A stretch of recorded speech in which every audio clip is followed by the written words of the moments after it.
Okay, we should be good. All right, it's 5:15, so we'll go ahead and start out with the committee portion of the meeting, and we'll start with curriculum and policy. Quite a few items under there.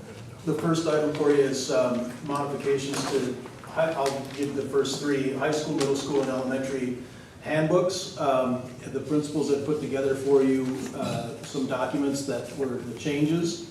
And I guess what I would say is, for the sake of time, if you have questions, I'm sure our principals can answer those questions, but to me, it doesn't make a lot of sense for them to re-review or go through things that you've already read. I always I think it's helpful when you all do the high level and then go through and highlight. So please keep doing that because I think that's really helpful. Pretty descriptive that way. It helps organize. Yeah, there's a lot to read otherwise. Yeah. Okay, so were there any concerns, questions about the handbook changes for the first three? We're just talking about the high school, middle school, elementary handbook changes. Did you have any questions or concerns before we move on? I don't think so. The one thing I'll just throw in there, as far as the high school goes, most of it was just cleaning, deleting redundancies and kind of cleaning things up. The only thing that I would mention in the changes that I was suggesting are on the spreadsheet that I shared with you starting on line 14, but it talks about threats and different things that happen at school or could happen at school, and a lot of the directive states disciplinary action will range from, and I'm just suggesting that the word will is changed to may, because there are some situations that are very different than others, but on paper they're not, but in real life they are. So having the latitude of may result in a suspension versus will result in a suspension is, the word may is very valuable versus will. And then the only caveat to that is if there's a weapon involved on school grounds, that's a state statute, it's automatically a one-year expulsion. That's an automatic. But otherwise, my suggestion in that area is to change all the wills to may. Just for my knowledge as a newbie, is this something they do every year, is look over the handbook again? Yep. Yeah, typically in July, you'll see student and staff handbook stuff come through. Okay.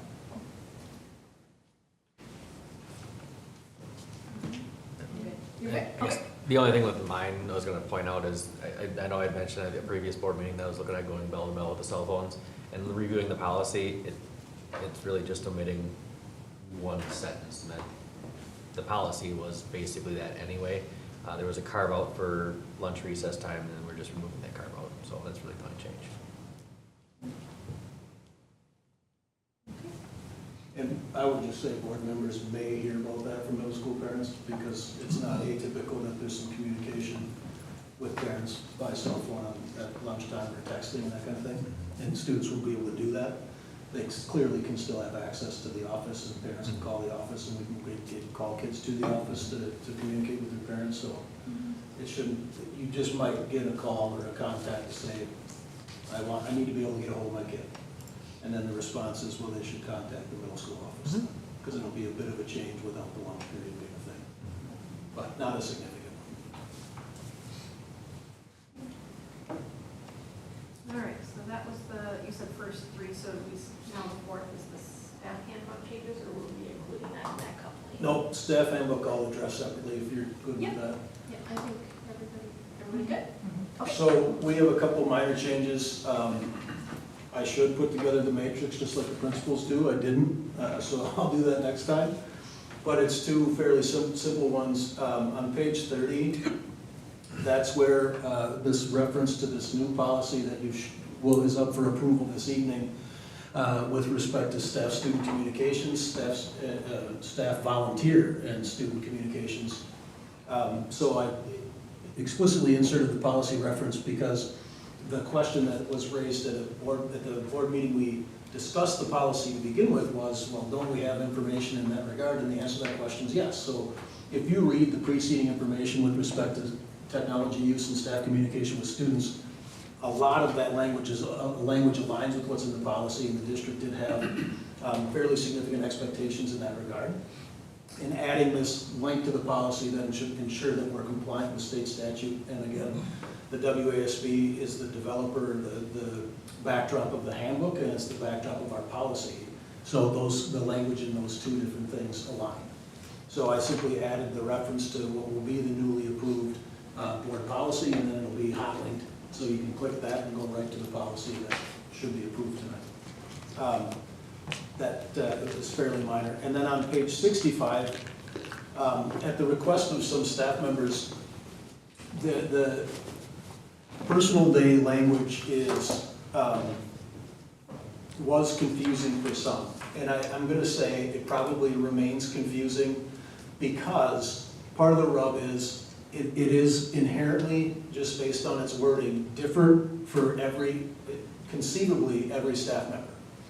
So the reason being is that, and it's the board and previous administrations paying deference to staff members, so it's not a problem, it's actually beneficial information. But the clarifications are offered as a result of hopefully decreasing the amount of staff confusion around personal leave, because what is now included is no change. So I want to be very clear on that. It's not a modification to something less than what we've offered before. It's a clarification of what the practice was. And frankly, if Lorraine would have been gone, I would have read it and been like, I would have had my interpretation, and the person in that chair who didn't have the experience would have been, yeah, that's probably what it is. And then we would have thought something different. You see what I'm saying? Without the clarifying language. When it's all said and done, what ends up happening is, and you have to think of this in terms of a staff member that has some tenure, because frankly, if you are only here for 2 or 3 years, it's really not super consequential. Although you accrue an additional personal leave day with your years of service, right?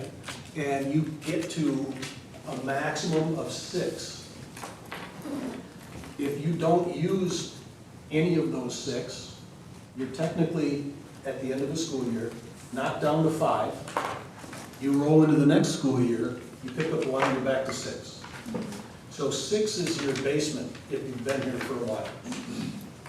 Or conversely, if you have 6 personal days and you use all 6, you're going to start the next year with 1. See what I'm saying? But if you bank them, and so you keep your personal days going.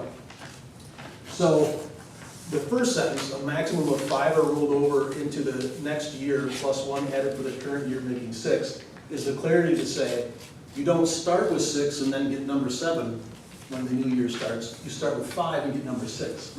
Because the language says a rollover is a maximum accumulative to 6. So then you might say, okay, well I have 6, and that means when the new year starts I get 7. So I just wanted to clarify, no, technically you would want to, if you have 6, you'd want to use at least 1 so you get your 6th one back the following year. And then the other bullet point in red, longevity personal days are included in the cumulative total of 6 to begin each school year. And the longevity personal days are the 2 bullet points that precede the new red bullet point, which you get 1 for 15 years and you get 1 for 20 years. So technically, if you have all of your personal days, that'd be 5 when the year concludes, or you'd want to be at 5 to maximize your personal days. New year starts, you get 6. Now on that 6, that includes my 15 years and my 20 years, if I've been here for 20 plus years. Okay? So if I'm a 15 or 20 year employee, the number that I want if I want to continue to knock my microphone over, if I want to continue to maximize my personal days as I go through the trajectory of a year, or not lose them, I guess is a more appropriate term. If I have 20 plus years of experience, I probably want to be down to 3 personal days, because when I transition to the next year, I'm going to get 1 for 15 years, 1 for 20 years, and 1 for the new year, making me have 6. See what I'm saying? Yeah. That's why it's confusing, because you could have somebody that's here for 10 years and they have 6 personal days because they've accrued, and they get bumped down to 5 and then get another one with the new year. You could have somebody that's been here for 30 years and they could have 6, but that includes the 15 and the 20. And then you could have somebody that's been here for 16 years, so they get their 6, but that includes the 15. See what I'm saying? So it is completely dependent upon who the person is and when they were hired, and how many personal days they had accrued previously. Because you can use them all, and then you would have whatever the new number is when the year starts. And then, at some point, it was thrown in, by the way, if you do coaching, because it's not easy to find coaches, and we're doing pretty good in that regard currently, but as another, tidbit to say, hey, if you do this, we'll give you a personal day, because everybody knows coaches are wildly overpaid in public school athletics. So it was, that's tongue in cheek, by the way, for those at home, that's not legit. It was, yeah, sarcasm. I'm teasing, I mean, we don't do terribly, but clearly it's not, you don't become wealthy by coaching high school sports. But the point is that the board and administration over the period of time had added an optional personal day for being a professional learning community lead, coaching a high school varsity sport, coaching a high school level sport, or 2 or more middle school sports. And those, some of them can be carried over, like professional learning community leader, and some of them can't, like high school and middle school coaching. And those are already clarified. So now, if I am a 30-year employee, I'm coaching a 2 middle school sports, a high school sport, and I'm a PLC leader, how many personal days do I have? See where I'm going with this? Yeah. So, I'm not even gonna sit here and tell you that even with, and I know this is long-winded and I apologize, but if you guys get questions, like I did, you're gonna have to review it and read it 7 times, then you're gonna have to call me. And then I'm gonna talk to Lorraine, and she's gonna remind me of, no, because I have it down pat now. So you're not saying just go calls I like get every year. I get phone Carry the calls. one, Yeah. minus 2. Yes. I actually have it down pat now and can also competently answer these questions. But if you don't pull the human being you're talking about, like on our HR software, you don't know. So I'm not gonna claim that this is going to 100% rectify the questions, but this adds more clarity than we've had before, and that was the whole point. So that's a long-winded explanation, but I know that, to me, it was confusing to begin with. But the long and short of it is, the max anyone can roll over is 6, period, or 5, pardon me, and then you get 6 the following year. So if you're a staff member that gets 8 during the year, you probably want to use 3. If you're a staff member that gets 6 during the year, maybe you only want to use 1. You know what I mean? So it is going to be independent and individual questions. Thoroughly confused? I got it. That's it. Those are the 2 changes for now. Now that my head hurts. No, you did a good job, because that is really confusing, but good to have clarity. Okay, so next one, we're gonna discuss policy 763, school meal account charges and collections. Yeah, so if you recall, we did an update to this policy relatively recently, and as a result of a recent DPI audit, as well as better aligning with what our internal practices are, we've made a modification to this current policy, 763, school meal accounts, charges, and collections, to align with a finding of the audit, which is you can't really write off bad debt in 14 days, and aligning with what we do in practice with respect to negative balances. And so stricken points 1 and 2 and replaced it with new points 1 and 2 that you see in red. Rule 760 goes with that, and that is about how we handle negative lunch accounts. Since I've arrived and in communication with food service as well as with our building principals, we do not do an alternate meal for kids. If they have a negative lunch account, they just get the regular meal. They can't do a la carte, they can't do red tray, which is like a double entree, but they just get a regular meal. And that's, if they're minus $10,000, they're gonna get a regular meal. Now, we don't have kids that are that far in the hole. I'm not, I'm giving you a wild point. The reason for that is that kids need to eat lunch, and frankly, if we're gonna, worry about nickel and dime, 2 1/4, $2.50, and a kid only gets a peanut butter sandwich, that's not really a place I wanna be, if you know what I'm saying. So you get the meal, no one knows really any different. The person at the end of the line might say, you need money in your account, that kind of thing. And so that's what the rule clarifies. With respect to negative balances, we do have circumstances where, people have economic hardships or a variety of other things that transpire, and for whatever reason, they have negative balances on their lunch accounts, or other charges that they accrue from being in school. Typically what we do is we'll roll those from year to year, but at the conclusion of each year, like this year, and almost every year, we receive donations in some way, shape, or form to explicitly to offset deficit lunch balances. And this year, we had $2,500 from Tenier. And then if there's always, $100 from this person, $200 from that person. And so I think we had around $3,000 to apply to what that global total was. And that global total, I think, was like 4,000 and some change, if I remember correctly. And so what we do is accrue that over the course of the year. If we get donations, we then apply those donations in a prorated fashion so that you're not only paying down, 10 people's lunch accounts, you're gonna do a percentage of the total, if that's making sense. And so some people get ratcheted back down to zero, some people might have $50 applied, whatever, however that matrix applies, and then that number would roll into the next year. So there's students that could start negative. Then what ends up happening is by the time they graduate, we make an honest attempt throughout this process too. The principals and secretaries know, and if we see kids repeatedly in negative territory, they are to do some outreach to say, hey, have you considered free and reduced lunch paperwork? Or, oh, no, sorry, I'll be right in. We do the automated calls. But this would be personal outreach by the counselor or the principal to say, look, your accounts are pretty negative here, so we're gonna get that taken care of. And in some cases, folks don't do free and reduced lunch paperwork, and they should, and they don't, and that's beyond our control because, of course, it's them that have to fill it out. We can't do it on their behalf. Some people do it, and that rectifies it. Some people pay the bill, and some people kick it along down the road. One thing we haven't done, and one thing I would argue that we shouldn't do, is like sue people in small claims court for their school lunch balance, which is insane, in my opinion. But what we also do is maintain that negative balance. If it's been eaten away by donations over time, we apply those donations. But then by the time they're a senior, if they're going to, get a cap and gown and walk at graduation ceremony and get their diploma and that sort of thing, there's more teeth at that time to get that rectified. But for the board's benefit, what I will say too is, there's really not a world that I live in where we're gonna say, no, you're giving us this money or you can't, you see what I'm saying? So it's about working with the parents and figuring it out. And frankly, if you know that the total cumulative deficit was around $4,000 for an entire year, I mean, I'm not encouraging people to not pay for their lunch, but we're not talking about shocking amounts of money, right? This isn't an amount to lose sleep over.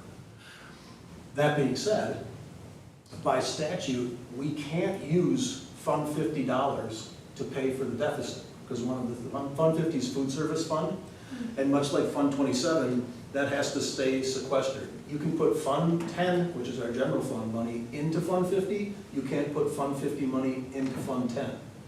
So Fund 50 can have a fund balance, because that fund is tracked on its own. A fund balance would be like, it's not, but like a savings account, money that's banked from one year to the next. Even if that's $50,000 and we have a $4,000 food deficit, we can't decrease that to $46,000 and apply from Fund 50. We would have to pay from Fund 10 to make Fund 50 whole. That is due to GASB and state accounting practices. We don't have a choice in that matter. Which is why we just maintain and roll it along and figure out what we need to do at some point in the future. So you probably got more than you wanted, but that's the rationale behind changing the policy, because when the DPI did their audit, they said, I don't think you really do that. And we said, no, we don't. And then we made the modification of the policy to align with what we do. With this one, while the change is discussing how the negative balances will be tracked, will we also be tracking the communication touch points with parents? Oh, like, do we know when they've received messages? Yeah, because like with bad debt or anything where you're trying to track it, I'm just wondering if we'll be tracking like our efforts to reach out to get those balances paid. Yeah. That would all be in the same like Excel spreadsheet or what have you. It wouldn't be encumbered into an Excel spreadsheet, but what you would have is anytime that we make the dialer, the automatic calling does a thing, there's a log of who's called and how many times they're called.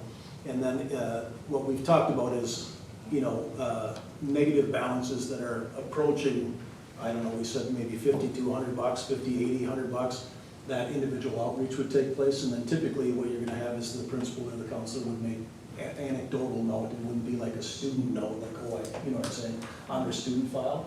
So we would be able to tell you per student how many contacts or that family has had with respect to that over the course of, a year or 2 years of their high school career, for example. And then when it comes close to graduation time or that fee, making your fees whole, those are much different conversations, as Mike probably knows both ends of that as a counselor and the principal. In our office, we keep it informal, a log of when the outreach is happening, when Allison has talked to a student, when I have, we have got a form letter that can go out once in a while as well. So we keep an informal log of that. It doesn't, like Mr. Brown says, it's not going into their student file or anything, it's just an office. So it's been 3 weeks, how are we sitting, and we kind of keep through that process throughout the years. And then, as he said, once we near graduation, families are much more inclined to pay bills because they know it's the end and like, okay, shoot, we haven't been paying this, but now we really need to. And it actually works out a lot. It works out well. When they hit senior year, end of senior year, their checks come in a lot quicker. Does that answer your question? Yeah, that's all, I was just. Yep. Yeah. All right, anyone else, questions, concerns? Okay, so next one, discuss the 2025-26 seclusion and restraint report. And we received this, I think, last meeting. No, this was, No? I don't think so. No, This was a committee item, and I think we're seeking approval later in this meeting. So it's an annual requirement that we have to have the board, that's probably what it is. yeah. We have to have the board review our number of seclusion and restraints, and that is submitted to the state. So you'll see this on an annual basis, typically in July. And then we submit that, once it's board approved, we submit that data to the state. If we have a certain number of events of seclusion and or restraint, and sometimes there's, I shouldn't say sometimes, many times there's an obligation on behalf of the district to do some investigation and follow-up with respect to what constituted those circumstances, or, identify specifics about kid or kids involved in seclusion or restraint. And typically what that's reserved for our students, the seclusion is for students that are, and restraint, are for students that are wildly out of control and are in danger of harming themselves, imminent danger of harming themselves or others. And so that's not necessarily, you don't do a restraint because a kid throws a book or, kicks a chair. That's not, tackling a kid in the hall. But if they are engaged in conduct where themselves or other students or staff are potentially going to be harmed, then you can do a seclusion or restraint, but under statute it has to be documented, and you have to contact parents and complete paperwork and so forth and so on, particularly if it involves a student with special needs. And then that information is collated and collected and brought to the board and then submitted to the state annually. And you can see our number of seclusions and or restraints is quite low. For nearly 1,000 kids, there was a total number of 4 in seclusion, and restraint, pardon me.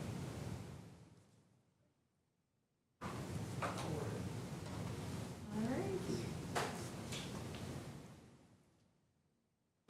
Any questions, concerns about that item? Okay, moving on to G, discuss the directive for the administration to incorporate the board-approved list and description of student academic standards. Yep, and that's another state-required obligation. Typically, the district, not typically, we intend to again, but historically is the correct word, we've utilized the DPI-approved content standards or academic standards, and we'll continue to do so. Any questions, concerns on that one? Okay, moving on. Discuss adopting a resolution for the 2026-27 school year to possibly use independent hearing officers to determine student expulsion cases. Yet another annual requirement you'll see in July. As a common school district, if we're opting to utilize an independent hearing officer for expulsion cases, the board has to authorize that ability. That's what this resolution allows you to do. I mentioned in the background that there's been 2 expulsions during my relatively brief time here, and each time, because of unique circumstances, we chose to use an outside hearing officer. And typically that's been Trevor Helmers, who's an attorney in Minnesota. He practices in Minnesota and Wisconsin.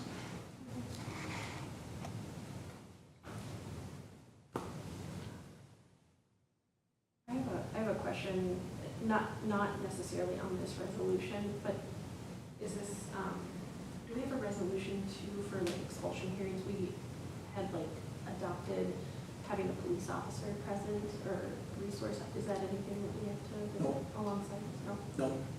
No, so in that context, so typically, if you have an expulsion and there's been criminal conduct or something along those lines and the SRO is involved, that's going to be an individual that administration will likely call as a witness. So that's why they would attend. Much like in a court hearing or other hearings, you can have, administration is allowed to bring in the witnesses or documents or evidence that they choose, as can the accused. And so you do not have to adopt a resolution to make that happen. That's all built into the due process of an expulsion hearing. Any other questions or concerns on this one? We've been able to ask, though, that the school resource officer attends sometimes when we're feeling unease, right? Oh, absolutely. Yeah. Yep.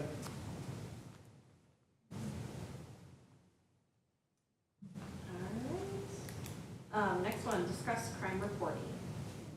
Our high school.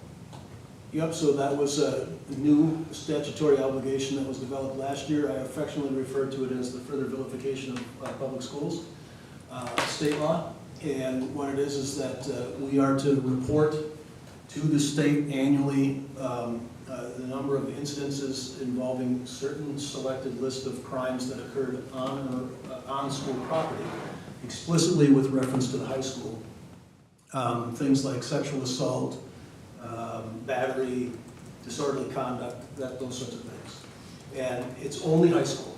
And one of the questions that was asked last year was, does this mean any crime, even if it's an adult that commits the crime? And the definitive answer to your question, I think it was you, Dawn, that asked, is yes, any crime. So what I do is communicate with Mike as the high school principal and Josh Tyler as our school resource officer.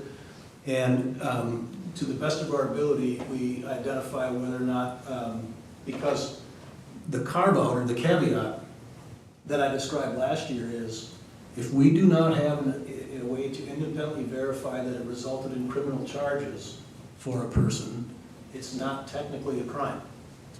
And if someone commits a crime on school property or even a student, we may or may not know whether or not they were ever convicted of that crime, because that might not be disclosed. So for example, I don't know, a kid's involved in an altercation and, beats up another kid, and there's criminal charges against that kid. And so we're gonna report that like, if we know that our SRO wrote the violation, disorderly conduct, and we know they were charged, then it would go on the report, because we can verify that. If something happens in the county, or something happens where outside law enforcement is involved, that's maybe state law enforcement, could even be local law enforcement, but for whatever reason, it's not reported to us. That's exceedingly rare now that we have a school resource officer, but it still could happen. And we don't have an ability to verify whether or not criminal charges actually transpired. We can't report it on the form, because it's our ability to say, yep, we know a crime, this crime happened on school property.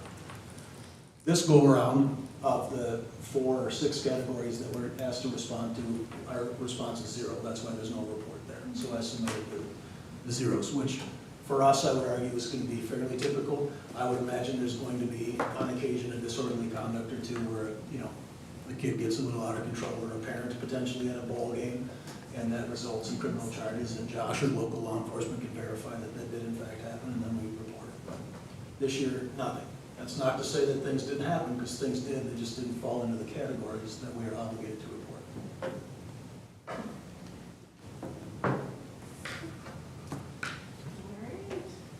Any questions, concerns on that one? Okay, perfect. So then, last under curriculum and policy, we'll move next to discussing our 26-27 board goals. So I know you said that you'd have some comments, but do I just take the group through like what we discussed, and then you just provide your comments from the admin team as we go through the goals, or how do we? Sure. I can't recall how Brent has organized it in the past, but. Yep, totally up to you. It doesn't have to be super formal. I put it on just to ensure, because I know you had a special meeting just for the development of the goals. Excuse me, so I know, I wanted you to have an opportunity to, share any other things that come to mind or any other concerns. Our admin team discussed it today, so I can share some feedback in that regard, but it's actually quite brief. What I'd say is, we've read and understand the goals, and I know Tashina had mentioned before the meeting started that there might be some more AI-related things that we want to make updates to on that goal, and we can wait for Brent to be involved for approval, which I think makes the most sense. You're not looking for approval tonight. I just wanted to make sure that you guys had an opportunity to discuss it more if it was necessary. If it's not, and we're just going to wait until August, that's totally fine too. I think just as a group, maybe if anyone had any initial comments about it or feedback or edits. I didn't see, we had, I drafted this and I sent it to Lorraine. Lorraine sent it all to you all that Friday after our meeting, so you probably don't have opportunity. But I didn't see any edits or feedback from anybody like solo. So let's just start with like number one. So our first goal we had was about the prevention plan. Any feedback on this one? We can kind of take them through and Craig can kind of give feedback as well. Did we like how this was written out? Anything you would change? Kind of capture everything we had discussed. I drafted totally based on like our notes from the meeting, but anything jump out to you all? I thought it captured what we discussed really well. What we discussed in the admin team today, and this is probably the only goal I just wanted to clarify on, was what I envision this as is, I don't want to call it a manual, but a documentation of, for lack of a better term, what it's like to be a student in St. Croix Falls schools. Like, what do I have access to? What are the things that happen in terms of all kinds of services or activities a kid could be involved in, including special ed, mental health supports, those sorts of things? Is that an accurate statement? Yeah, like some type of guiding document. So if I was to tap Rita and I said, Rita, tell me how you prevent bullying at the elementary school. She'd be able to name the program, the strategies, everything. Same as if I was to ask a teacher, program, strategy. Yeah. So really just kind of to level set at our district, here's kind of the student's journey across all prevention, intervention, all Yep. supports. Mental health, substance Yeah. use, positive school climate, and anti-bullying, SEL, school safety, and overall healthy development. Yeah, gotcha. Right? Yeah, and I would just add to that, just providing consistency as well throughout the school. And just, from a teacher's standpoint as well, just making sure that every student and interaction is handled a similar way, as best as can be. Well, I know that I'm a saint who cares. I'm just not gonna comment on that at all. We're saying that You're respect and striving or developing. I'll take it.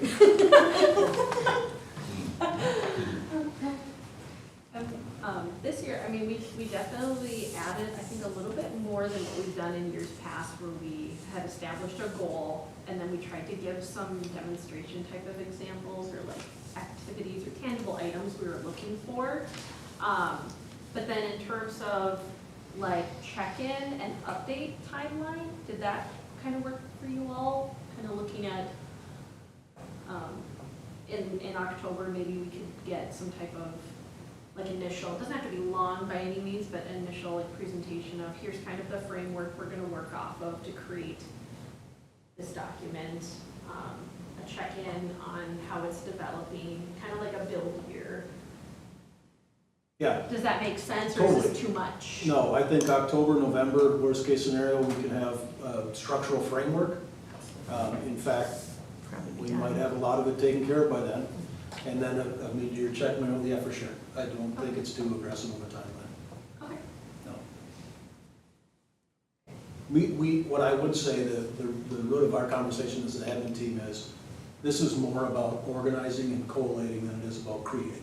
Because I Yes. know all of our buildings have many of these aspects in some way, shape, or form. And what I think of it is a catalog or an access point Padlock, that's the that you word. could give to anyone, any staff member, link to the website, give to a parent, whatever the case may be.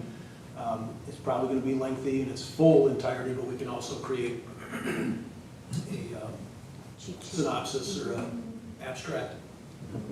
So, yeah, I think it's totally doable.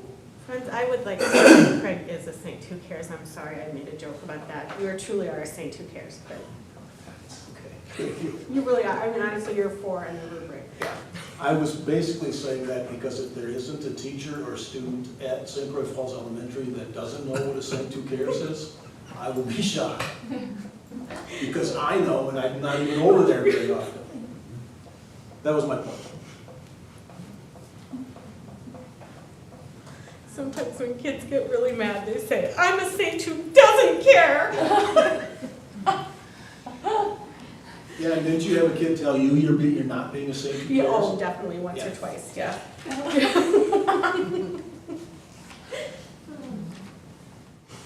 All right, so are we good with goal 1? You want to discuss a little bit more? Okay, so then goal 2, we had more around marketing and communications. Any specific feedback around that one? Did I capture our discussion? And then Craig and Kurt, maybe you want to chime in too, if there's any questions about this one that was more marketing focused. I think the biggest thing is getting it off the whiteboard and the ideas into that book that Craig was talking about, to be able to have it deliverable, to say here's what we're focused on and what we're long-term planning and short-term planning. And so Craig and I will work on getting that in a organized fashion so that we can put it into your hands. Yep, and I'd say if we have October, November, if you're fine with that, because if we have a couple that are October, that might make for a lengthy, I don't know what October board meetings are gonna look like, but if we have the flexibility to be in a 2-ish month time frame, then it'll be all right, as far as reporting is concerned. So like do the first one in October and the second one in November. You're okay with that? Yeah, and one thing I gave as an example was, and this is something I think some of us learned, or with the previous superintendent, he would talk about, part of your guys' job is, it's also a business. You know, it's a crappy way of thinking about it, but each student we get open enrolled in another school district is a potential, 10, 11 grand, you know? Each student we bring in, 10, 11 grand. And when we were talking about getting a marketing director, we almost talked about it as if it was to pay for itself by increasing open enrollment in and decreasing open enrollment out. And we'd like to see, like, what's the plan to accomplish that, instead of some piecemeal things like more Facebook posts and things like that. Kind of, it's not the only point here, but that's really was the main point of hiring a communications director. Correct. So, Yeah. how's that gonna happen? And we can't ensure it'll happen, but there must be some, it'll work, it will produce results, you know, if you have a plan. You know, like at the daycare, for example, we discussed making sure every family was literally asked, you know, do you plan to enroll at St. Croix? You know, if they're from another community, you know, instead of, you know, kind of implied or, you know, maybe they will, but, you know, they can be asked, encouraged, they could identify the kids as, you know, little saints or whatever, and, you know, talk to the parents. I don't know. There's ways of trying to interest the kids and their parents early.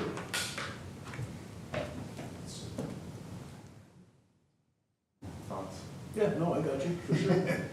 For sure. And we do have plans. I think there's multiple things that are happening simultaneously that will funnel into, in fact, one could make a solid argument that all of the goals generally can be funneled into and packaged into, you know, kind of a strategic direction or a district orientation, as it were, because that's ultimately, these things all coalesce around the same thing, which is being the best organization we can be, right? And so there's multiple things that are going to happen throughout the course of this year and into next year and the year after that all align with the development of and the implementation of these things. And I think we'll get better at collecting that data and highlighting. We have outreach plan for open and roll out in families, homeschool families to a degree. You know, we're already going to be surveying the community, arguably for potential referendum. So what does that look like when we're doing community engagement sessions and talking about what the possibilities are? You see what I'm saying? So a lot of these things I think are going to naturally tie together with respect to highlighting what we do. Because again, I've said it before and I'll keep saying it, but there's a couple of different problems. By virtue of simple geography, you can be the best school district in the state of Wisconsin, which I'm going to argue we're one of the, if not the best, we're pretty damn close, because this place is an outstanding place to be. But even given that, somebody's not coming from Milwaukee with their kid. They're not coming from Madison with their kid. They're not coming from Ashley. You know what I'm saying? Unless they're moving their entire family here. And we have to be cognizant of that is the only thing I'm saying. And we have the landlocked border of the St. Croix River in the state of Minnesota. We can't take Minnesota kids. So there's some geography samples there. And that means Unity, Osceola, Grantsburg are schools that we want to pull kids from. That's what it comes down to, because they're within reason.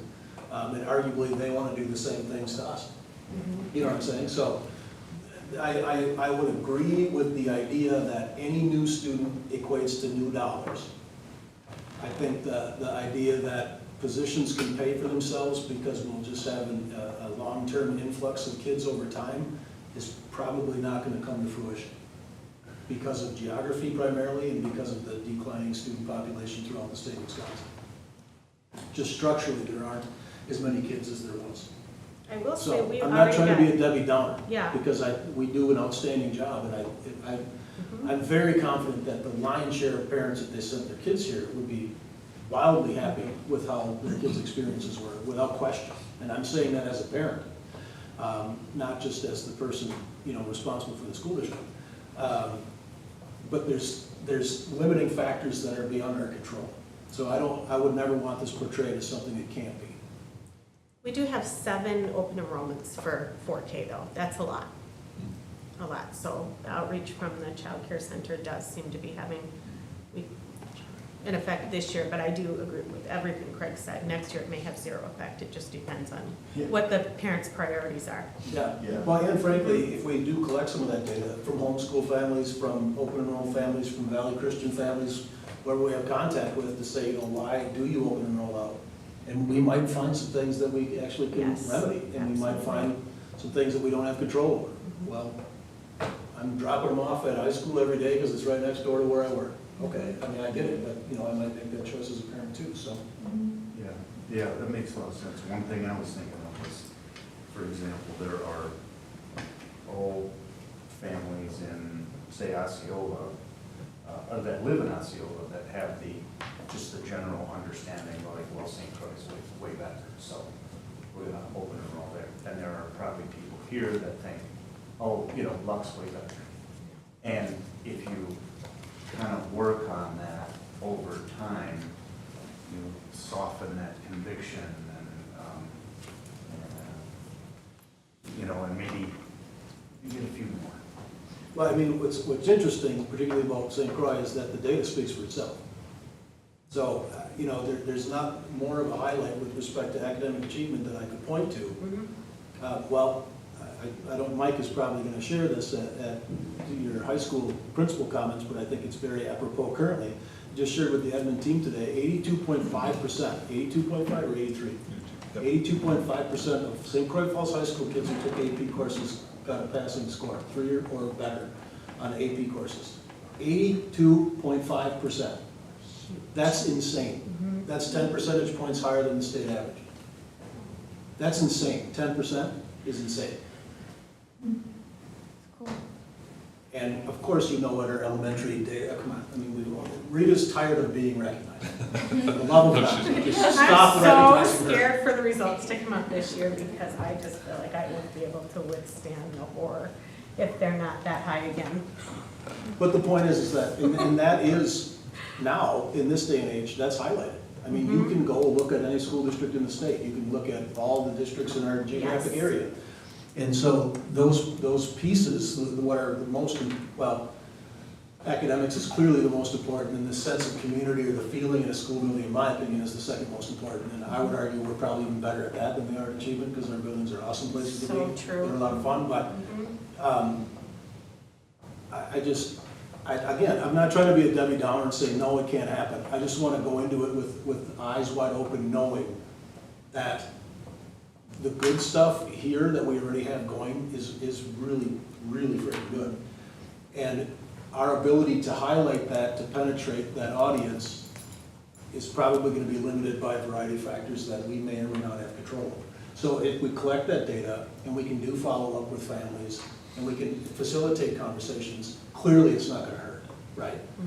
But right now, we don't really know. So once we know, it might be like, you know, guys, I don't know what to do about this. Like, I don't know what to do about the fact that people want to bring their kid to a school that's closer to their house, or closer to their work, or, you know what I'm saying? And I guarantee there's a number of parents that have an issue because something happened here. Just like any other school or organization, you know, and they're like, you suck because of this. Well, okay, fine. Is there anything we could, you know, yeah, well, you could have, when my kid was in 2nd grade and now they're in 10th, you know what I'm saying? There's some things that you can't rectify in that regard.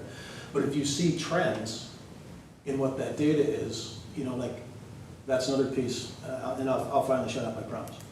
Somebody's gonna get screwed on the over-under tonight, just so you know. We take it into account. When you do the survey and you understand what the general trends are, then the next thing you're gonna do is identify, is it a trend that, is it a general enough trend that it's something we wanna attempt to address, and then can we in fact address it, right? So let's say we have 56 kids open enrolled out, and we do surveys, or we even do phone contacts or whatever that creates data, and we get a representative sample of those 56, so 20% plus response rate. And we review that data and we find that, oh, look, all of these kids are open enrolled when it came to the high school, and all of them are citing bullying as an issue. Oh, okay, well then, see what I'm saying? We know we got something to dig into here. But if what we find is that of these 56, we get a representative sample, and one's like geography, and we don't find trends, I'm not sure what you do with that data. But we also don't know what we don't know. So collecting that data makes some sense. And from that, you're going to incorporate work that we intend to do with respect to all of the goals you're talking about, marketing and communications. So what is the thing that we can market or communicate about that might address this issue that is pervasive or as a trend that we've identified? And what about programming? You know, what's our programming look like for kids that have diverse needs or whatever the case may be? So that's what I'm saying.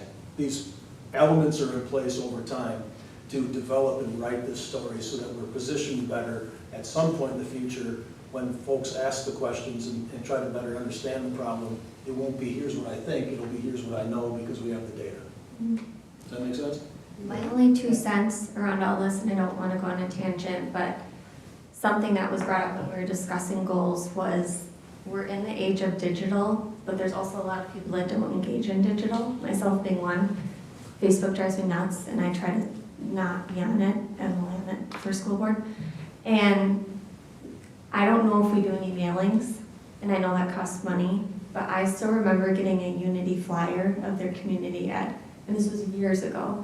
And I'm like, I don't know if we're sending things out for 4K open enrollment, or like just mailings, like even just mailing about how amazing we are, I don't know. And so that's my only 2 cents of like, can we do both of digital and old school? Totally. You can. But I know that costs money, so. Yeah, every door direct mail, for example, is a pretty cheap way to do mass mailings. What I would argue is you want to have that sweet spot, so you want to do something to get the word out, but you don't want something in their box Correct. monthly, because it just goes in the garbage, Mhm. you know? I can't remember what, the last time I did an every door direct mail was like, I don't know, 17 cents a thing or something like that, but you're talking postcard or, you know, a little bit bigger than a postcard. But certainly, we can do some of those things. We do the newsletters and, The fall newsletter goes out in the mail. Mhm. yeah. And I was thinking, yeah, just 4K registration, like, I don't know, send it out to Osceola and all the local, I don't know.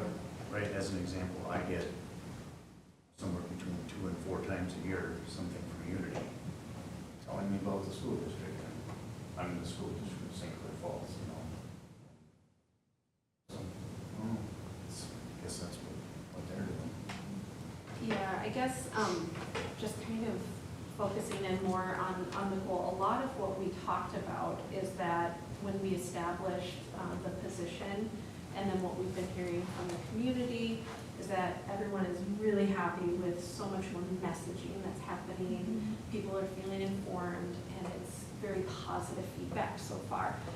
But now we are identifying, just as a district, some of our problem areas that we're going to be seeing, which is decreasing of enrollment, amongst other things, low people applying for jobs, business type problems. So what now we want to see with this role is really coming up with strategy that can drive results. So like if we know that we're going to be having our possible, you said it's a community survey to kind of assess if we would go to referendum, right? Right, is that the activity? Yep. So that's the activity, right? So then what is the marketing strategy around that and the campaign that's being developed? What are the activities? What are their goals on response rate? Okay, we want to see a response rate of at least 78% or higher.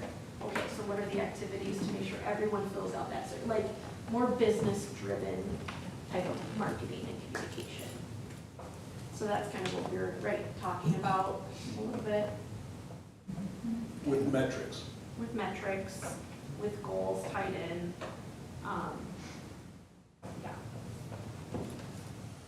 Yeah, and, you know, a couple other quick things, like at Little Saints, for example, there's like an intake, I'm sure, where families fill out their application and stuff, and say they're accepted. Part of that could be, even if their children are, 6 months and 3 years old, where do you plan to enroll? And if it's, oh, I don't know, luck, well, is that set in stone? Because can I tell you about the school district of St. Clair Falls? And is that convenient for you to get them here and all that stuff? It's like a direct instead of like having a flyer on the door, kind of a passive, something more direct. And then a second aspect is, you mentioned if there's like 56 open enroll out, instead of a voluntary answer by parents of 12 students, or 11, whatever 20% result would be, do we have an individual that would call each one and say, now we're just working on our open enroll out, open enroll in, you got like 2 minutes for a few questions, instead of just getting a 20% response response, which is not very good. It's not very much information. So what I'm talking about is Oh. statistically significant response rate. Yeah. If you are surveying 56 people, you're not gonna have a statistically significant response regardless, even if 100% respond. But if you're talking about their reason for open enrolling out of here, you may. 20% is a bar for studies of thousands of people. And when you're talking about, like, if you did a community survey and you got 78% response, that's unheard of. It's not gonna happen. So you have to find a number that's statistically significant. It's gonna be based upon what your population that you're surveying dictates what the percentage is. So if you survey 1,000 people, you get 200 responses, 200 is a pretty damn good number. That's going to be, typically that'll be analytically reliable data, depending upon the nature of the questions that you're asking. So that was my commentary in that regard. But with that being said, we haven't done this yet, but as we work through this process, I would assume that we'll start with the easiest form of communication, which is an email to say, hey, do you have time to do the survey, and you get a certain number to do the survey. Which admittedly, for like if you're open enrolled out and you're pissed off, you might not do it. Or it may force you, you may really want to. You get one or the other, really. It's either, no, I'm not doing it, or yeah, I'm really gonna. So, we'll How many see. people's email addresses do you already have? I think we're gonna have the majority of them if they're former students here. And then contact information, we'll do a direct outreach to some and say, you know, hey, do you have 10 minutes or 5 minutes for a conversation about open enrollment? And if they say no, we're not gonna say, well, you have to talk to me, we're gonna hang up. I mean, it's like, you know, because when I get a survey call at, you know, whatever, 4 o'clock on a Tuesday, I'm like, no, I'm not talking to you. I'm not sharing my political opinions with some person on the phone. Right. So we'll absolutely not just do the bare minimum to claim that we've done these things. Because if you're going to review data and identify whether or not it's a legitimate trend to address, you have to know you have a representative sample. One of the things in working with people is that you may not get to that threshold regardless of what you do. One thing we won't do is go to people's homes and knock on their door in this day and age. That's not gonna happen. But we'll try email, we'll try phones. What if we don't have contact information? There's not much we can do. I mean, you can Google and find a lot of stuff via the internet, but if you can't find them, it's disconnected, the email's not responded to, there's nothing you can do. That's reality. And then two, like sending out stuff to you know, neighboring school districts. I have no problem doing that, but keep in mind that there's going to be potential repercussions from other school districts for engaging in that behavior. And frankly, it's disappointing hearing that Unity's sending it to St. Croix Falls district residents, but what ends up happening with an every door direct mail is that you pick a zip code and it mails, like you can't say, I only want school district residents of St. Croix Falls to get this. So you say, okay, if I'm doing 54024, it goes to all 54024, and that might be 100% our district, it might not be. So that's typically That's what probably happens. what's happening. Yeah. Half mile Yes. inside. of So that's what's going on, is it's based on your zip code and your geographic location within that zip code. And I'm guessing that's the case, but frankly, in other experiences, there were districts in central Wisconsin that would call and email your own employees and say, hey, you want a job with us? And doing those sorts of things, which is incredibly frowned upon and creates a lot of issues because of circumstance. And we didn't do that, but I did pick up the phone and call other superintendents to say, what the hell? I mean, that's insane.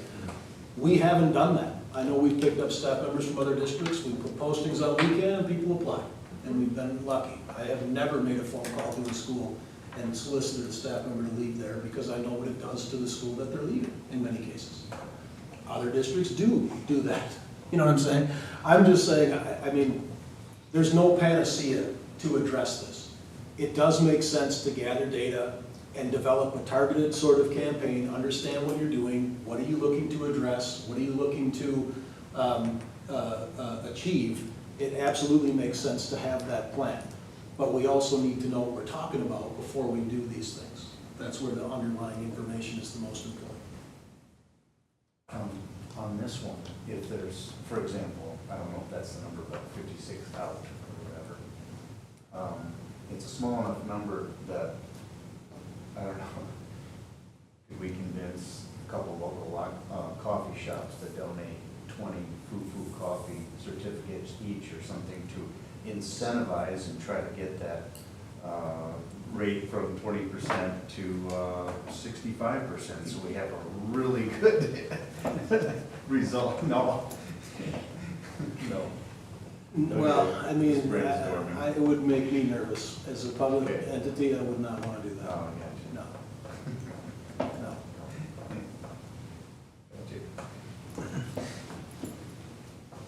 Maybe you're not the mayor anymore, Kirk, but maybe the city could do that. We'll build you a free house if you move here. I do think that, Get your curb and gutter. with the Yeah. with the 40 houses that were built here a year or so ago, there's 3 or 4 students that are picked up on the bus there. There's another group of, I think, 50-plus houses that are supposed to be built in the next phase. Those will be market rate houses rather than more driven towards seniors. And so we're hoping, the city's hoping that that'll draw some workforce individuals that are family age, will bring kids and will work in the area. The hospital developing its new campus, they're hoping to bring new doctors and new individuals here as well. So those are types of things that do bring people in. Yeah, well, and that's where I'd say the benefit of this district in particular is if you're moving here, because again, most of the time, you either have to be geographically close to open enroll or you have to live in the district, right? Because conceivably, you're not driving your kid an hour to get to school. If individuals coming into the community do a review of the organization, they are going to find nothing but positive stuff, which is not something you can say about every district. You see what I'm saying? So the default here, which is a better position to be in, will be, I'm going to move to St. Croix Falls, I'm going to review the local school district, and I'm going to compare it to other school districts that I might have heard about or that are in the area when you have people that are looking to move. And I would be shocked if their decision was to try somewhere else first, because again, we don't have indicators that would push somebody in that sort of decision making, if that makes sense. You know, the easy stuff, like the buildings aren't falling down and the classrooms are well appointed, and we have long-standing teachers, high community involvement, high achievement, you know what I'm saying, some really nice kids. So all of these elements that typically drive somebody away, the district is not going to be positioned in that manner. Because that argument would be, look, we've got all these people moving into the area, but they're all open enrollment to Osceola or Unity. What the heck's going on? Well, clearly you've got some problems with your organization. That, I think, is the more proper thinking of, if new families come into town, they're going to enroll here. And then find out why they didn't if they didn't. You know what I mean? Anyway. That went a lot of directions. Yeah, I mean, look, yeah, it's a lot to think about, just, yeah. And just even like, Rita, I think I saw an email from you where, elementary is gonna be in the parade for wanting a days. Well, no, the bus is gonna be in the parade. Just for us. Well, and then other kids Artists for the who plows. participated in Plows. painting the plow. But no, it's not, no, Nothing like, okay. no coordinated effort to get kids to march. Okay. I was wondering if that could be even just like an opportunity to have like a handout that was given while walking the parade or something, highlighting the elementary school and then the whole school district or something like just like little things like that where you can pepper in and just drive people to keep thinking of us. Maybe it would turn over into increasing enrollment or something like that. All right, so do we want to move on to the next? Okay. And I think I've seen headed here, it says goal 2 again, it should say goal 3, so sorry about that. All right, 1 second. Okay, so goal 3, we kept it just kind of aligned to what we've been talking about that facility study. And so any feedback on that one from board and then from admin? Yep, Tom. I was reviewing kind of the verbiage that is in the goal, and it states that the board will, on the second line, continue efforts towards necessary district expansion. The goal is to support the facility study, so not having any feedback or knowing what is in this study itself. I don't know the expansion, like I don't know if it's worth just kind of removing that towards necessary planning needs and ensuring continued financial stability. Just not knowing what's in there, so that doesn't imply that we're expanding our district when we don't really have any idea. So just, so what you're saying is just take out expansion altogether, but keep just district planning needs. Correct. Because Okay. I think that's I think that's the nature easier of to- the facility study, is to kind of look at how we're optimizing the space and utilizing what we have and identifying needs and opportunities. 100%. So I'll just have to remember that. Oh, thank you.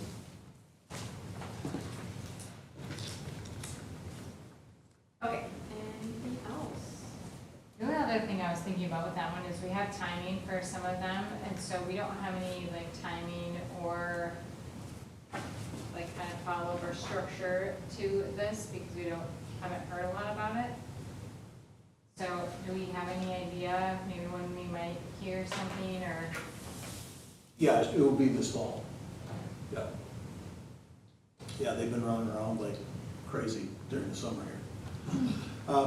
And part of my superintendent comments too, I'll talk about it now, the next step is that they're looking for various community leaders that we can identify. I just got the email after admin team, so what I would ask board members to do in our admin team is think about, I mean, I already know, 3, 4, 5 people that I'd add to the list. But if you send me names of community leaders, individuals that, are school district supporters, athletic supporters, theater, band and choir, whatever the case may be, movers and shakers, I'll create, even if it's duplicates, because I know you guys can't talk amongst yourself. Just email me or shoot me a text and I'll keep a list and we'll generate that, get it to, name, organization, contact information, and get it to Nexus, because they have some plans in the works with respect to engaging various community leaders on the multiple topics too. So, along those lines, these things, I know there hasn't been updates, there's nothing to update on, they've been running around doing their thing, but there's going to be time here very shortly, I'll double check with Rob, but this fall still, where we start seeing some preliminary information, the ball will be rolling this entire school year for sure.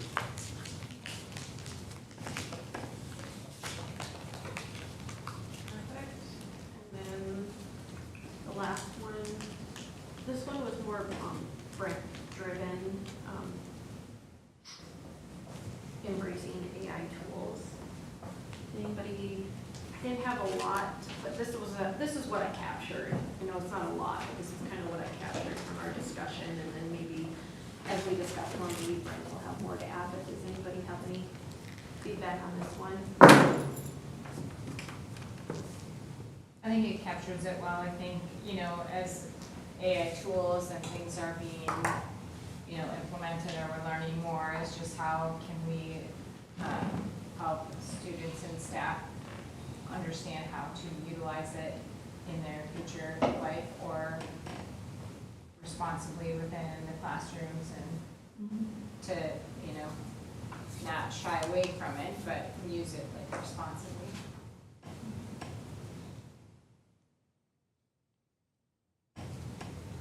And then I think I just shared an article that was in the Osceola Sun. I think, Craig, you might have been a part of, you and with Osceola, kind of we had some discussion about the article about just using AI in schools.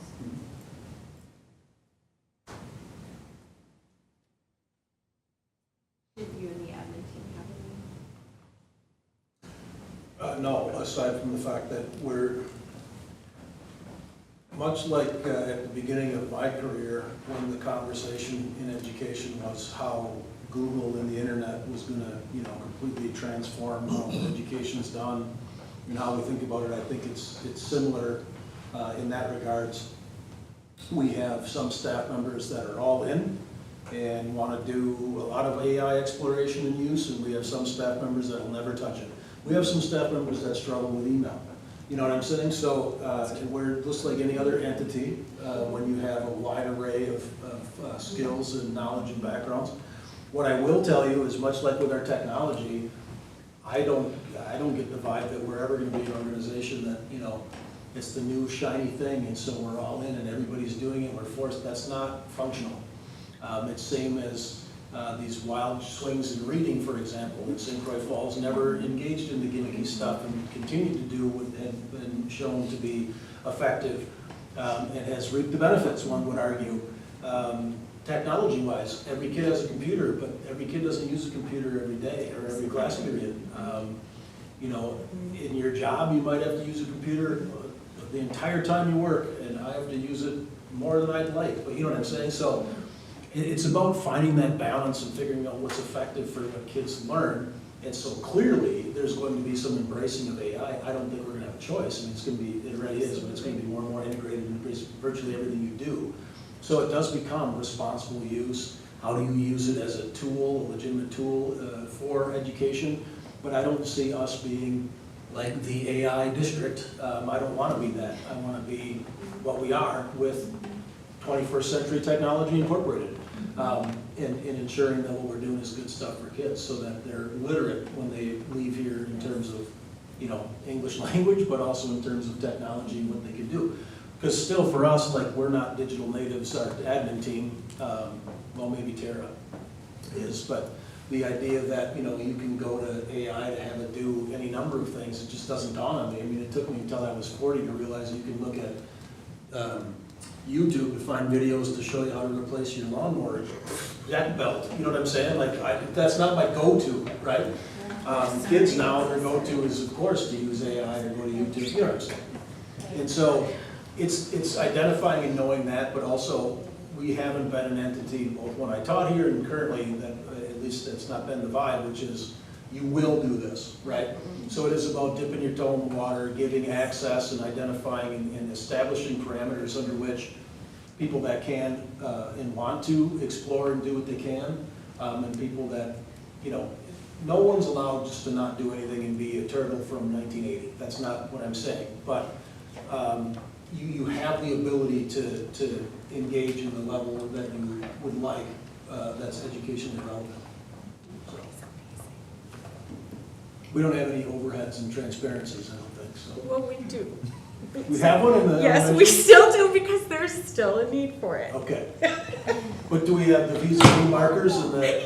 Yes? And we're doing, We still use them for various things that New School Tech just doesn't handle the same way. like making silhouettes. And now, of your let me face tell that you have? well, yes, that's one of them. Yeah. But also kids now, they don't care about smart boards, they've grown up with them. You bring out an overhead projector and the Wow. wow factor is insane. Yeah. They're all over it. They'll listen to anything you say with an overhead projector. You hit that with a little scent of a ditto machine, and you've got some magic. You have got some magic. The purple ink and the overhead Yes, projector. smells good, Oh, I warm when it love comes out. We're old, you guys. A lot of old people here today. All right. We're not doing well tonight. I know, poor Britt, if he watches this later, he's gonna be like, what, I'm never letting her leave me again, it is wild. You can blame me. I will. All right. Okay, so I guess that kind of concludes just our discussion, unless anyone else has other comments. We're not making any decisions, we're probably gonna put this on another meeting, continue to discuss, and then we'll approve sometime in the near future, so. All right, okay, so then, looking under financial, we're still in our committee meeting portion. Discuss a resolution to authorize temporary borrowing between July 1, beginning of school year, and the school board's adoption of the final budget pursuant to all those sections. Yep, state statute. So this is an annual action that the board has to undertake to. What it does is it's a stopgap between July 1st and it ends up being November before our final budget's adopted, the levy set. Pretty standard. And one might question, why is it that way? And you would have to ask the state and the state statutes. We don't do our third Friday in September count until the third Friday in September. We don't get our equalized state aid until October 15th, and our equalized property values around that same October timeline. And until we know those three things, we can't officially set the budget. So we always operate in, you know, no man's land for July, August, and September, July, August, September, and October. Although we do have a really good idea of what it's gonna be. Any questions, concerns on that one? No, yep, well, that one's pretty straightforward every year. Okay, next one, the 2025-26 budget update, and then 26-27 preliminary budget update. Okay, so for the, there's 2 pages, yeah, that Lorraine gave you. The first one I'm looking at is the Excel spreadsheet printout that is titled June 2026 Board Budget Report. I direct your attention to the fact that when we have all of our activity accounted for, which includes Fund 27 transfer of 1.48 million and outstanding payables of 38,000, our anticipated expenses are 16,411,638, and that puts us into a deficit of just $33,930. So just shy of 34 grand for the 25-26 school year. If you recall, we had anticipated up to 70, I think is what we had. 77 had proposed, so we came in okay. Again, the audit is not completed. They begin their audit work not next week, but the week after. But that's not formally completed with the final report and modifications until like December. So clearly that number could change. It could go up, it could go down, it could stay the same. But we're, fairly high degree of confidence that we did all right.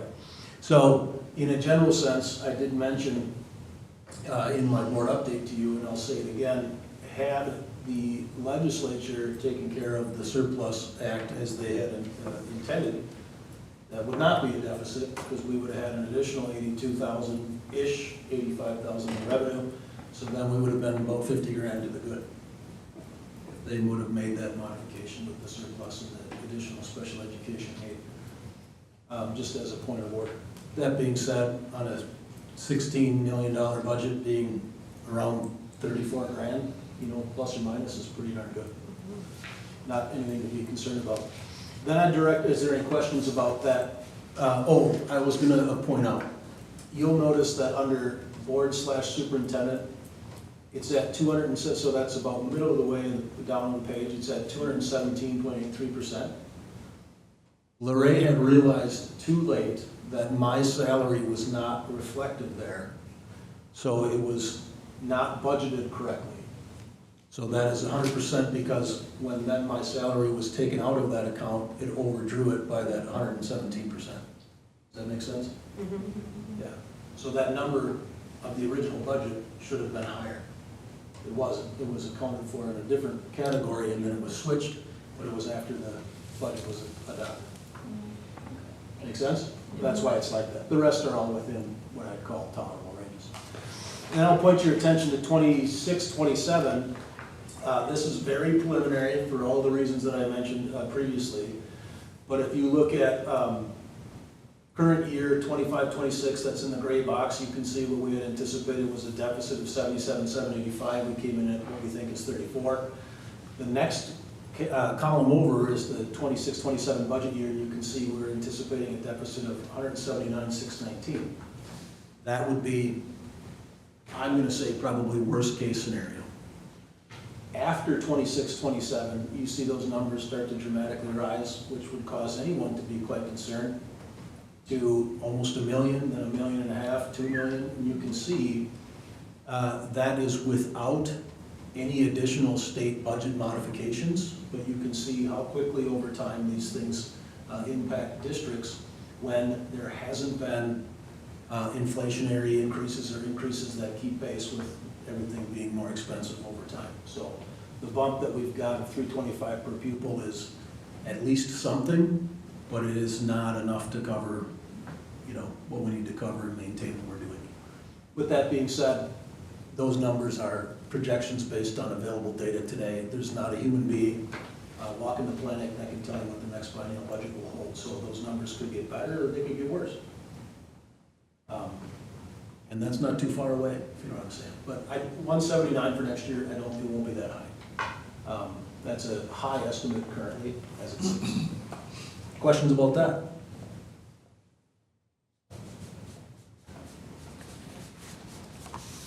I guess, do we take any precautionary measures when we do go over budget? Or do we do anything so that doesn't happen? So to answer the question, the district currently sits with a roughly 40% fund balance, which is very, very good.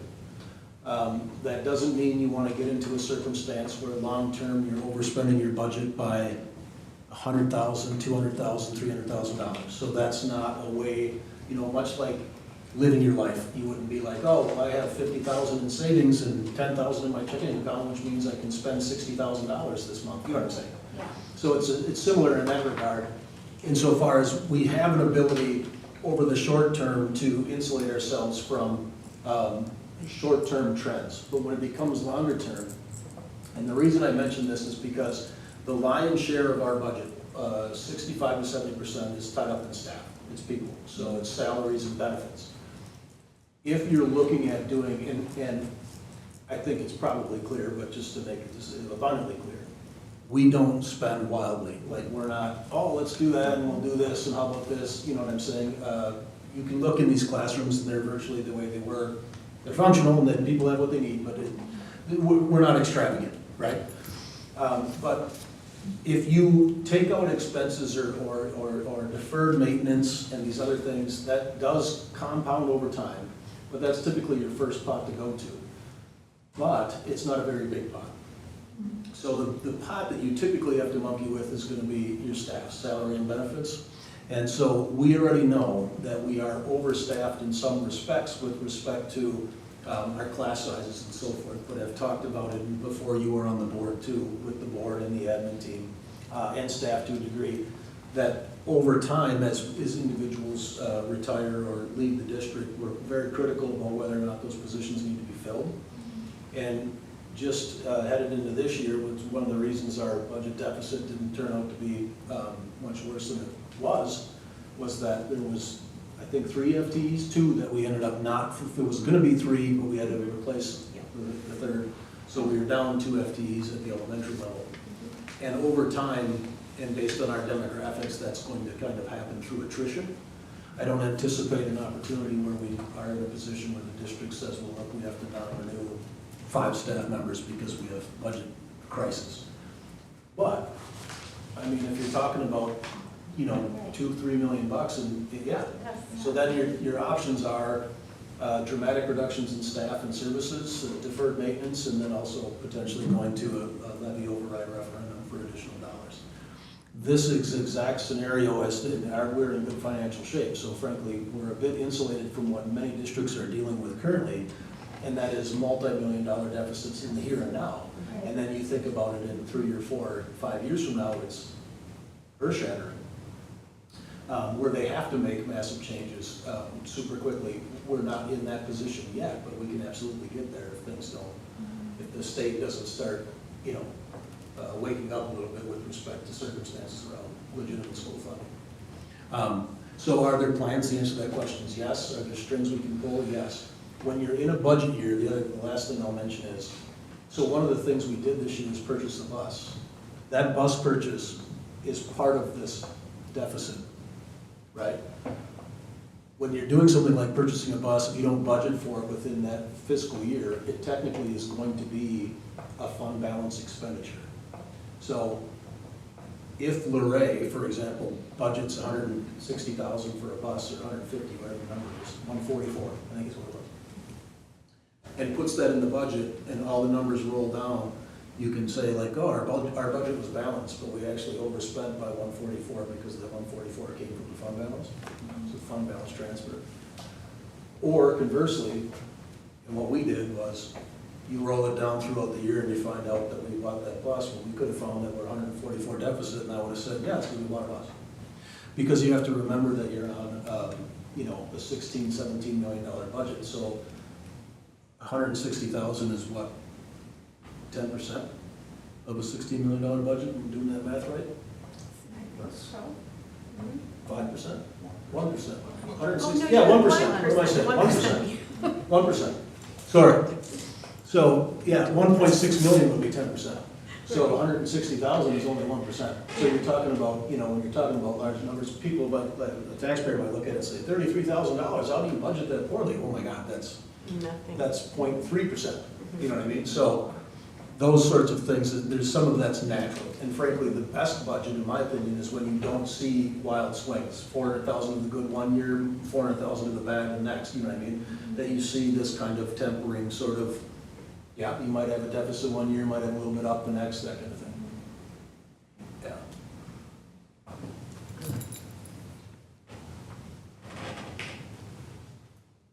This is really helpful. Thanks for explaining that. Any questions? Okay. All right. Okay, so that completes the committee portion. Bathroom break.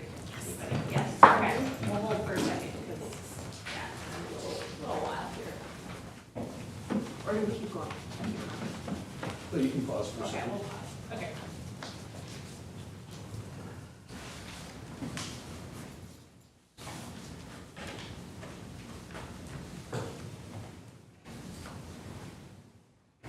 Is this a software that you guys use? That's from Baird.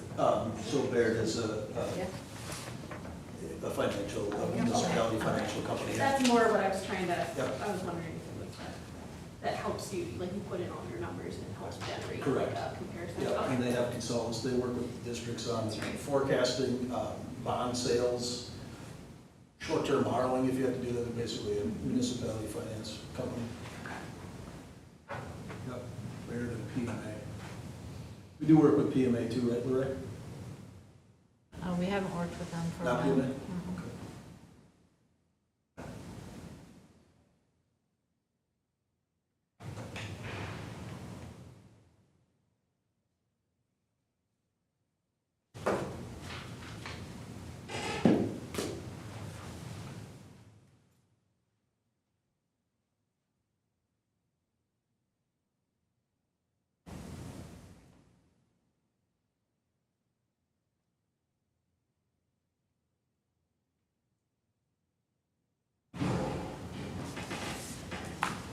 I'm tired. I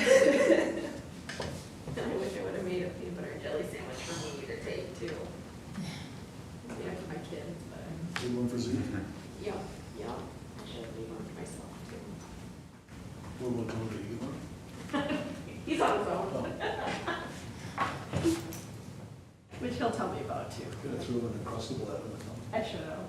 Those are so good. Really dangerously good. Oh, You like frozen or regular? regular. We like them frozen. What? I don't eat it, I mean, I don't eat them, but I. Is that a thing?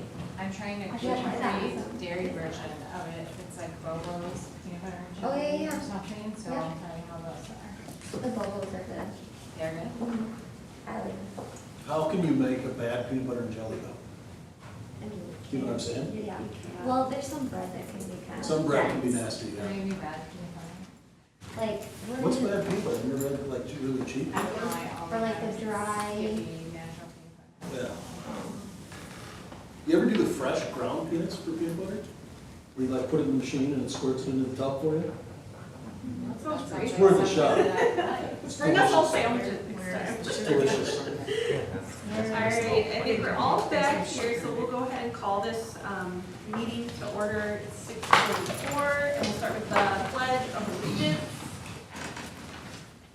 I pledge allegiance to the flag of the United States of America and to the republic for which it stands, one nation, under God, indivisible, with liberty and justice for all. All right, roll call next.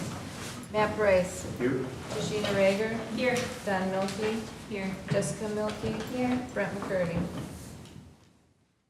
All right, so now, Matt, could you please read the mission statement and rules of the meeting? Certainly. The mission of the school district of St. Croix Falls is to provide a supportive, student-centered learning environment that cultivates character, fosters academic excellence, and embraces diversity. Board meeting rules. Focus on the mission, vision statements of the district, come prepared, be respectful of others, and open accepting of ideas.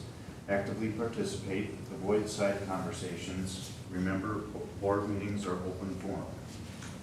Okay, thank you. All right, moving on to principals' comments. Let's start with Rita. Okey dokey. Kids Care has moved to Dresser, and they are doing arts and crafts, having ice cream truck visits, reading every day, and doing lots and lots of playing outside.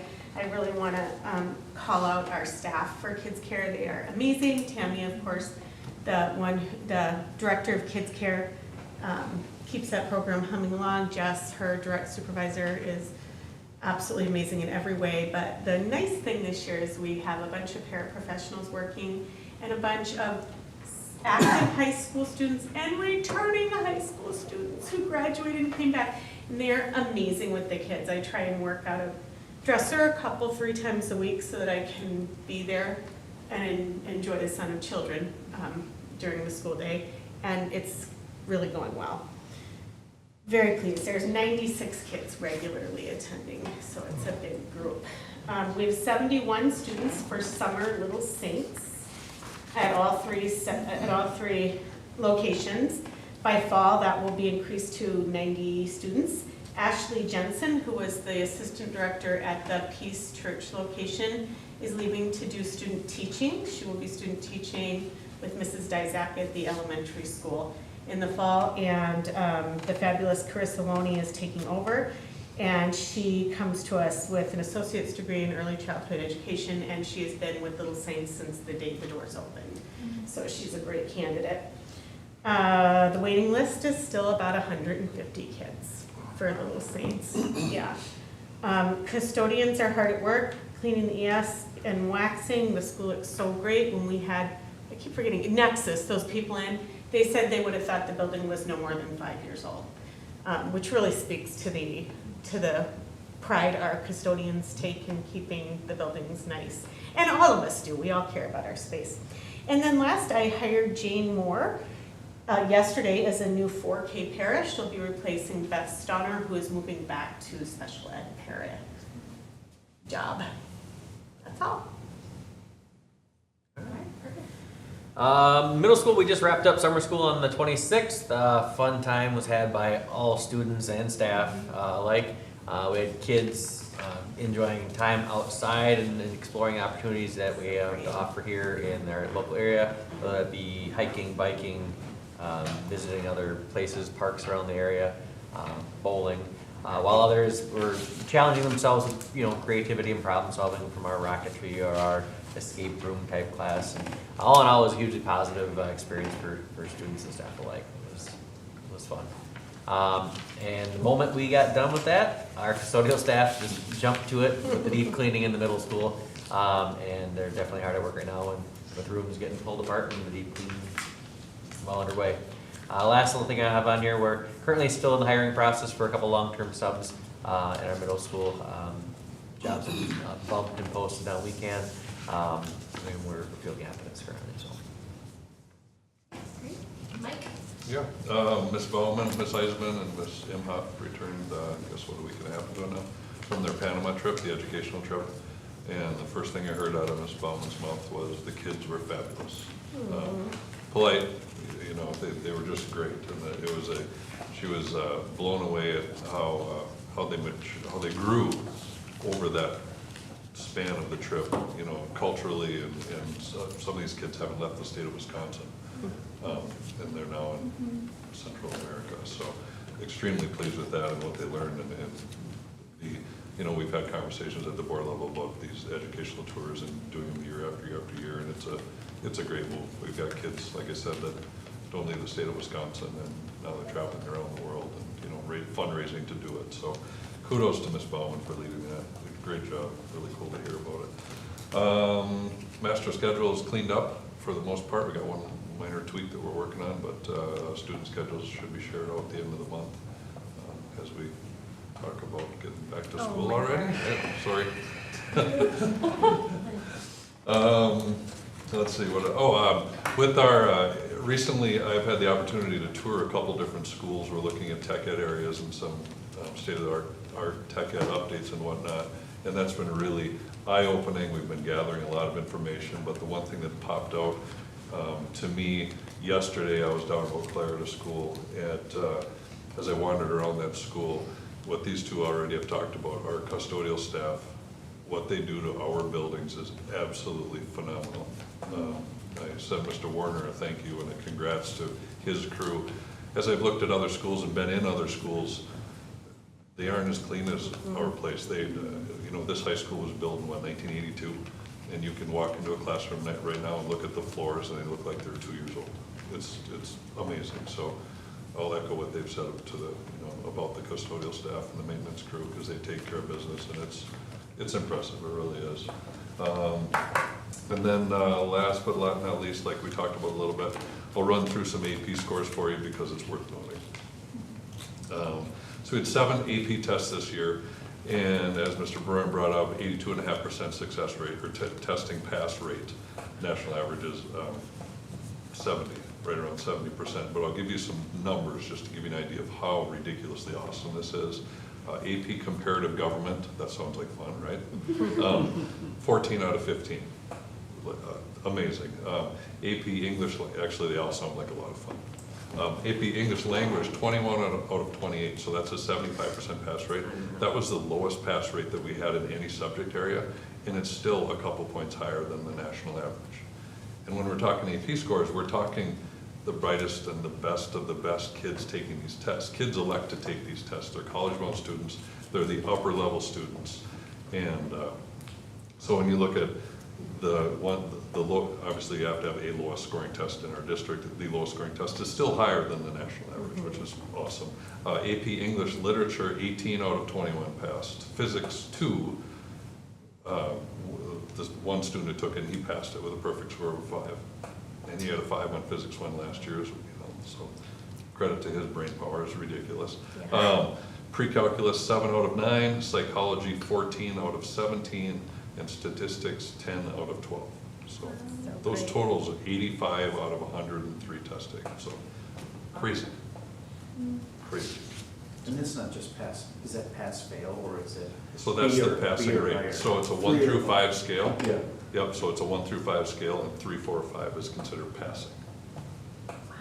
So absolutely nuts. And that's, you know, it's not just high school kids. These are, well, obviously these are the high school kids took the tests, sophomores, juniors, and seniors. But it says a lot, because obviously they came from these schools all the way to, you know, our school all the way up throughout the years. So kudos to the teachers, who do a heck of a job too, Yes. preparing the kids. They know what they're doing, and they wholeheartedly dive in hardcore to do it. So, great job. That's all I have. Thank you. All right, superintendent's comments. Perfect. Just found out today that DPI is starting a statewide math improvement plan. Oh, good. They're working with the Department of Education, and I would anticipate something potentially coming out of the legislature along the lines of the reading initiative, something similar to that. I think whenever you have the idea of, you know, identifying nationally what works in something like math skills and doing our best to adopt those strategies here, it makes a lot of sense. So we'll see what happens. I'll just mention there's still no surplus deal. Just a little tidbit out there. And I just found out today that WASB Region 1 rep, Linda Flottam, recently retired. She was in Turtle Lake for board member 26 years, I want to say, 24, 26 years. And Region 1 WASB is our region. So if any of you guys are interested in being a WASB board member, let me know. I got paperwork for you to fill out. That's it. Perfect. All right. Board members, comments related to training, online or in person? Okay, seeing none. Public comments, you don't have anybody here from the public. Presentations and awards or notes? I have none. No? Okay, perfect. All right, so then we'll move on to consent agenda and taking a motion to approve the consent agenda. I'll make are we motion? Okay, I'll make a motion to approve the consent agenda. Okay, motion by Jesse, I'll second. second by Dawn. All those in favor say aye. Aye. Opposed? Motion carries. Approved. All right, so then, under curriculum and policy, we have quite a few, vote and approvals to do. So I'll just take one right after the other and we'll make it through. So, and the first two, I believe, the first two were the ones that we reviewed last week. Maybe that's what I was thinking. That's correct. So if you all recall, we had reviewed we'll start with the first one, staff communications with students. So at this time, I'll take a motion to approve that. There's no concerns or questions. I'll make a motion to approve policy 528.1, staff communications with students. Thanks. Motion by Jesse, I'll second. second by Matt. All those in favor say aye. Aye. Opposed? So approved. Next one, I'll take a motion for approval. I'll make a motion to approve policy 731.3 for the use of security cameras and electronic monitoring equipment. I'll second. Don and then Jesse. All those in favor say aye. Aye. Opposed? Okay, approved. Next one, we just went through. Take a motion for that. I'll make that motion. A motion by Matt, I'll second. second by Don. All those in favor say aye. Aye. And that was the seclusion and restraint report. Yep. Yep. Yep. Oh, I'm sorry. Yep. Sorry about that. I'll I name could it have again. done so, I noticed. I'm so sorry. I should have said. Okay. Opposed, none, okay, approved. All right, the next one, I'll take a motion to, review or vote on the directive for the administration to incorporate the board approved lists and description of student academic standards. I'll make that motion. Okay, motion by Don, I'll second. second by Jesse. All those in favor say aye. Opposed? Approved.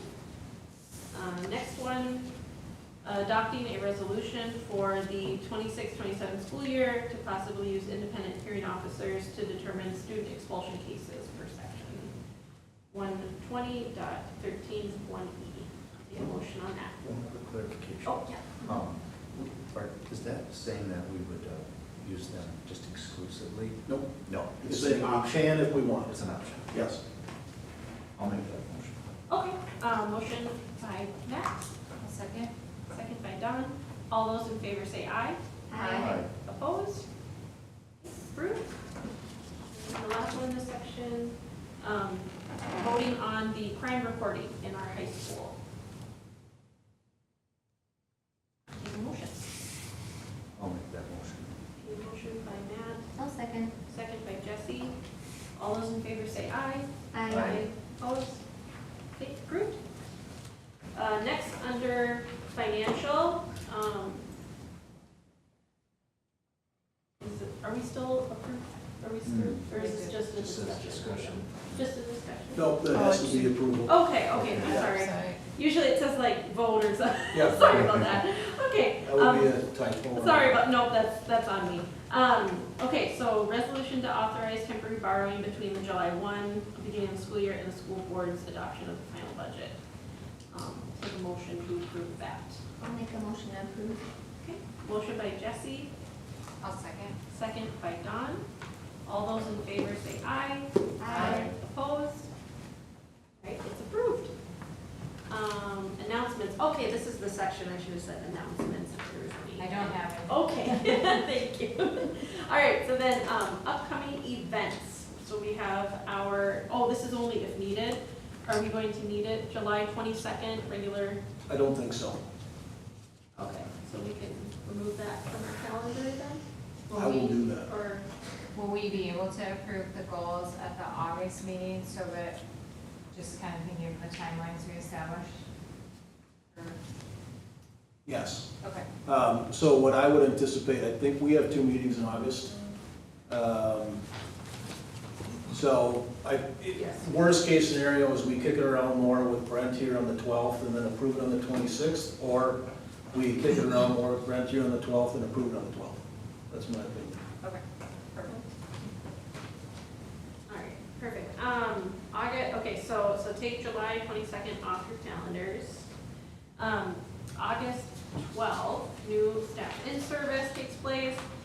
And then also our regular committee meeting 19th through the 20th in service, August 18th, all staff in service, August 25th through 27th, August school session, in session. And then August 26th, regular school, or excuse me, regular committee board meeting. All right. Larry has some. Oh, I'm sorry. Just to remember, on all staff in service, generally somebody's there. You guys want to think That's what I about was it? gonna ask you. Oh, yeah, that's right. So do we usually have 1 or 2 people? We're doing that on the 18th is the all-staff day. Yeah, I think we've had both, 1 or 2 people, I mean, come because they help hand out the pins and stuff. Yeah. Is there like a time frame? We start at 8 o'clock and usually that's by 8:30, Mhm. 8:45. I mean, you'd have maybe an hour total. I mean, just to think about it, you can decide at the meeting on the 12th who wants to come, just wanted to Yeah. get it out there so you guys could think about it. Good. Sure. Make sure you stick around for my icebreaker. I'm a huge icebreaker guy. I mean, I will go, I will do anything to get out of my house. Oh. I work from home, it gets so lonely. Concur, yes. Okay, so do you want them to mark you down as? Sure. And I'm sure Brent will be there. And then frankly, that's enough, otherwise we have to post it, Right. which we Yeah, can. yeah, so we always have 1 or 2. Yeah. 2 usually, okay. So Brent, should somebody Yeah, message him then? Lorraine. Oh, okay, perfect. Okay, great, thanks for volunteering, Jesse.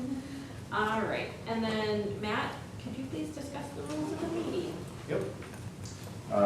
Focused on the mission and vision statements of the district, came prepared, were respectful of others and open accepting of ideas, actively participated, avoided side conversations, and remembered board meetings are open forum.